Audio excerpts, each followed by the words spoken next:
Would you mind introducing yourself? Yes, my name is Nawar Alnaddaf, and I come from Syria. I have been in Norway almost 9 years soon. I studied Arabic music when I was there in Syria, and when I came here as a refugee, and I had my journey long from Syria here, then I actually, in a way, like I learned a lot about other music from other countries, and I really wanted to continue my studying and my playing.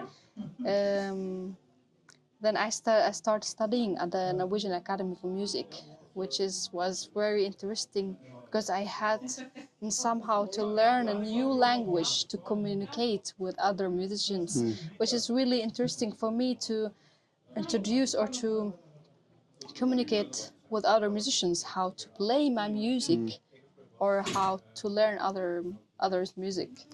And when you say you learnt on the journey over, was that learning what different styles from other people you were traveling with, or? My journey started when I start listening to the music from other countries, and when I was in Syria. For example, I started listening to jazz or fusion jazz and like Arabic musicians who was trying to play jazz. So I find it so interesting, but it was so difficult to learn it because I'm in a country like it's really difficult to learn Western music and somehow. But when I came here, I found like now I'm in a place which is really possible to do that, to find musicians who is playing this music. So I think my journey started from that place, from Syria actually. And then when I came here, I found it possible to do it, to start studying. And so you hadn't played any of your instruments before you came to Norway, or you played already? Yeah, I started playing the oud when I was 14 years old. Ah, fantastic. Okay. Because I wanted to develop my voice actually, and like when you are a singer in Middle East, it's like here, like people when they sing, they play piano or they play the guitar. So when I went to my music teacher, he told me like, you have to play oud. And I didn't want that because my father, he used to play the oud. I don't want. I don't want you think you don't want to do what your parents do. Yeah, right, exactly. Yeah. But I ended up like I'm stuck with the oud. Stuck with it. It's your destiny. Yeah. So speaking of the oud, can you talk to me a little bit about the instruments? I mean, it's quite similar to lute, the European lute. It's a little bit bigger, has like a bigger body and a shorter arm, I can say. And it has 6 strings. 5 of them are double strings, which is make it possible to make more overtones and more reverb. And it's without frets. So it makes it easier to play microtones, like the violin or any other instruments like the contrabass. Yeah, it's easy to play the microtones, to play the scales that we have in the Middle East, the maqam, we call it. And that's because the scales in the Middle East are very different from the scales in Western music, right? So we divide our octave, so C to C or whatever, and ba ba into 12 tones, exactly, yeah. 12 semitones, and but you in Syria and other places divide it's it for 24 tones. Yeah. Yeah. Could you just demonstrate those tones? Yes, I can play. And I play the oud with what do you say in English? Like a plectrum? Plectrum, Yeah. yes. It's like a longer plectrum, which make it easier to play faster. It's not like the guitar, it's short plectrum. It's long one and thin. So if I want to play from C, for example, this is C, this is D. Here I have a quarter tone. If I want to play normal E, it's like this. Do, C, D, E. like a normal major scale. C, D. But if I want to play the quarter tone and the third tone of the scale, it will be like this.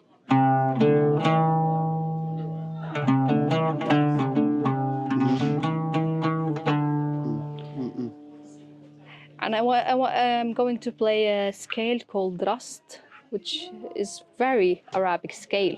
Has the third and the seventh tone with a quarter tone.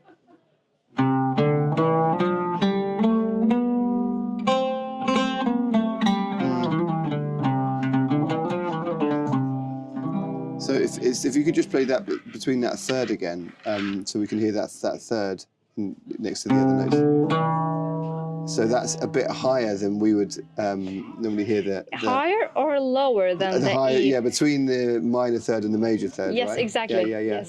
And this reminds me a bit of the blues in the West, right? Because in the blues we have major and minor thirds, so you have that kind of tension, that clash between them. So in a sense, it's a sort of same idea, but playing with that perception, I suppose. Yeah, exactly. Yeah. Yeah, really interesting. Okay, amazing. We were talking about the shape of it. I suppose it looks like a nut, I suppose, Yes. or a pear, that kind of shape, isn't it? The body. Exactly. Can you just talk me through the strings again? I think we were just talking about them. So you've got these pairs of double strings and one that's just a single string. And why is that? I think because to be honest, I always been asked this question. I'm not sure why, but I think because it's a bass string, and I don't need to have it double because it's so thick. Because it's too low, so it would be too much pulsing or something between right. This is my analyzing. So Yeah, that I'm makes not sense. sure. That makes sense. So yes, and you can tune the oud in different ways. There is no one like there is Arabic way, there is Egyptian way, there is Turkish way, but I tune it like C from the highest string, C, G, D, A, G, D. Interesting. Yes. So I like, sometimes I change the D, the bass, to C if I play a song on C, for example. So I have like a string with C. So you can, or I change the G, the second bass string, to F or to E sometimes. Yeah. Yeah. And would you be able to play something for us? Yes.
Fantastic, so beautiful.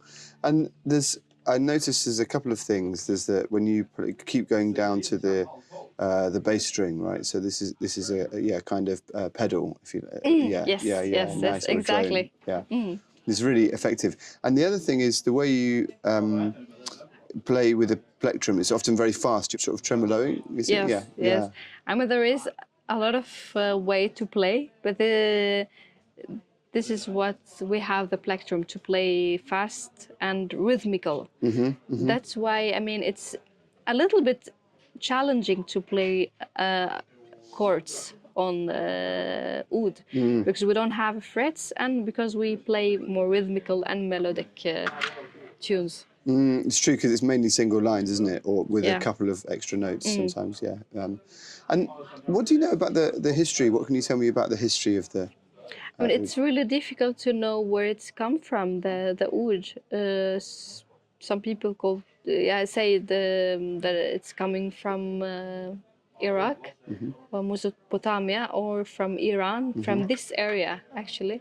So it's difficult to know. And the Arab took it from the Middle East to Spain, and then it's become lute, and then it's become guitar. So it's actually difficult to know exactly the history of this instrument.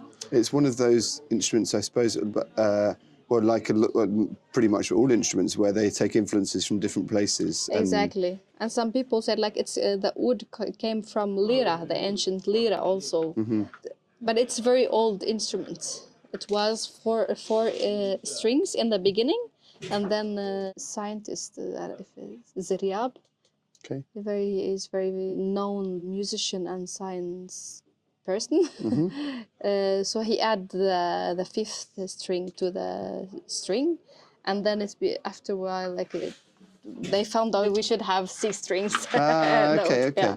Because So, it was very a long time ago they had the 6 strings. yeah, I think about 600 years ago it was 4 strings in the beginning. I Yeah. see. Right. And I guess there's influences from all over the place, as you say, maybe ancient Greece, and then it comes up here, or maybe the other way around. You know, these instruments get crossed over and then adapted, and it's really beautiful. You have some really nice kind of wood carving, I suppose, in there. Yeah, it's lovely. And you played another instrument that I'm interested in as well. Yeah. Is that the ney? Is that The ney. yeah, ney? Yeah. Which is lovely. I'm a trumpet player, and I play some other wind instruments, and so it's really always interested by flutes. Would you be able to show me the ney? Of course. The ney, it's a little bit challenging always for people who want to start playing the ney, because it's difficult to find the sound in the beginning. But when you make the sound, I found it easy to play. Or for me, when I started to play ney after the oud, when I was 19 or 20. It has 7 holes, 6 from the front and 1 from back. Gotcha. So this is the tone of this instrument. So my ney, it's on E. Okay. Yes. So it's like people might know the Irish tin whistle, where you pick a key and you have lots of different whistles and different keys.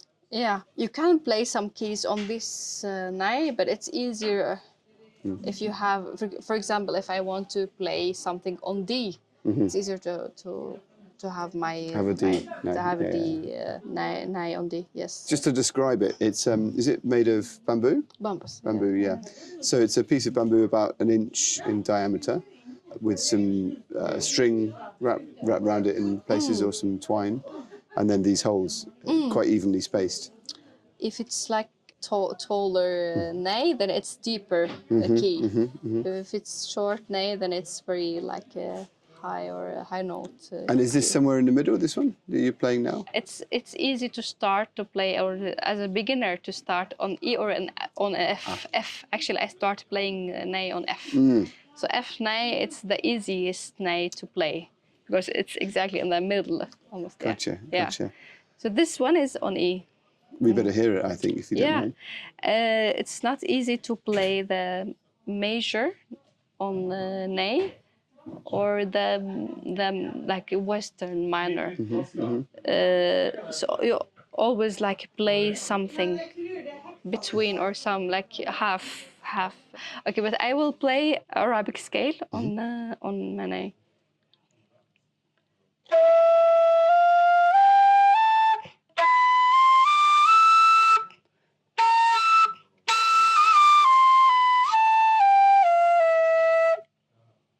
Beautiful. And it's played in an unusual way, isn't it? It's not like a Western flute where you blow over the hole to get the sound. You blow through it, but from the side of your mouth. Yes. So I put it on my like the corner of the mouth. And what is the sound of?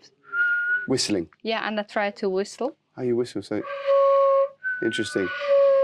Ah, interesting. So yeah, so interesting. I'm not doing that, but it's the same way, like to learn how to do it. Wow. Yeah. Do you know much about the history of this instrument, where it comes from? I'm not sure. To be No, but it's the honest. same part of the world, right? It's the same. Yeah. Yeah. And it's been around also for a long time, I think. Yes. Yeah. Please feel free to say no to this, but would I be able to have a quick go? So, yeah, of Is course. that okay? Yeah, Are you sure? of course. Yeah. So what's a tip for? So my tip is like not to put any of your fingers. Yeah. Just to try to make the sound, first, yeah. Yeah. Left side, right? Yeah, right side. Yeah, the right side. Try to do this position and then Out of the side. do it like this. Yes. And let me help you. Yes. Just do the whistling. Yeah. Yeah. Okay, I see.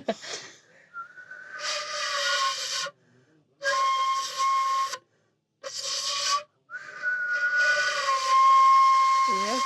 I got it. Yes. And it's so normal to make this sound first. It's the second sound, we call it. So it's interesting because you're not blowing straight down it, and you have to sort of blow almost across it, but with a bit of a seal.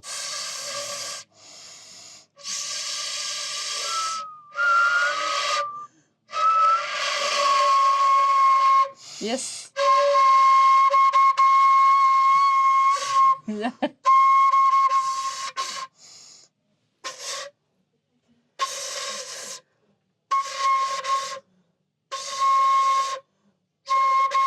Yes.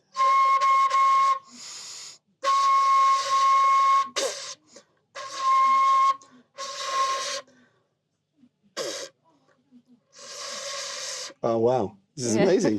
It's like all of these any wind instrument. It's getting the sound is the hardest bit, right? And after that, I mean, it's not like it's easy after that. Of course, it's still difficult, but getting that consistent, nice sound. Yeah. Same with the trumpet, and yeah, it's so interesting as a feeling because you just feel like you're just blowing, whistling and blowing, and then suddenly the instrument comes alive, and you have this quite big sound coming out of it. It's lovely, breathy. Try one more time, and then we'll go there.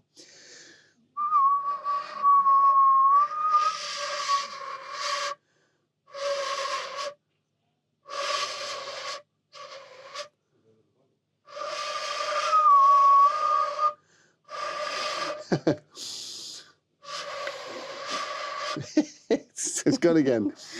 And you can make the nature tones, you call it, from the same position. Yes, yeah, like the overtones. Yeah. That's what I was trying to do and failing. Yeah. But this is the first tone everyone make it when they learn it.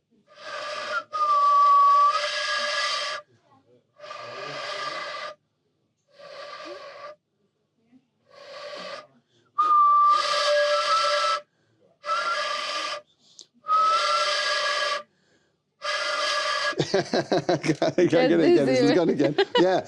It's interesting again as a trumpet player. People think that the trumpet needs lots of air, but really it needs almost no air, very little air, but just very well controlled.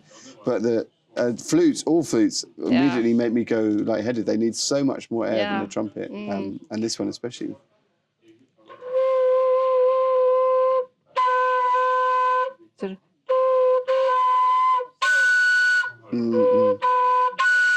And presumably, when you put your fingers down, you can get the equivalent. Yeah. And would you be able to just play a little Ney for us? Let's see.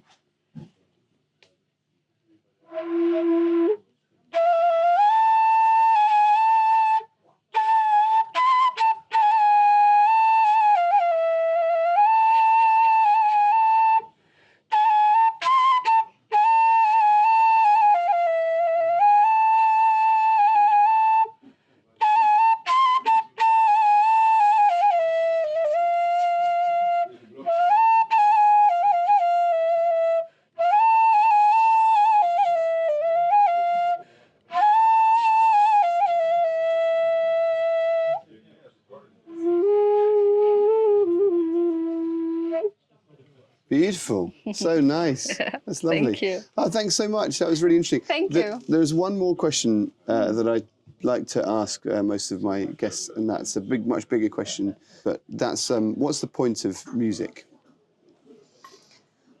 Oh, the music is the point. That's a good answer. Yeah, I think so. Yeah, it's its own. It's its own point. Yeah, I mean, for me, I mean, it's very important in my life. I mean, like sometimes it's my reason why I'm living. Yeah, it's like to continue to enjoy the life somehow. I mean, there is a lot of reasons, of course, but I think it's somehow it's something very spiritual or some very religious in the music. Yeah, and how we connect as humans, like with each other by the music. Yeah, everything about the music is like it's the point. The music's the point. Yeah. That's a great answer. Yeah. Your heritage and your history as a refugee and things. How does music interact with that identity? Has it become more important to you, for example, to keep your musical traditions alive now that you're not in Syria, or? Yeah, I actually I'm not trying to keep my tradition alive. It's more I'm trying to change my tradition somehow. But I have it in my baggage. I study it and I learn it and I heard it in all my life, and I have it inside me. And now I'm trying to explore something else by using the same like music that I know from before. But it's of course the music it has been very important for me to survive in Norway, actually, to meet new people, to socialize with other musicians, and to continue to exist. Yeah. Brilliant. Thank you so much. Thank That was you. fascinating. Thanks. Really appreciate it.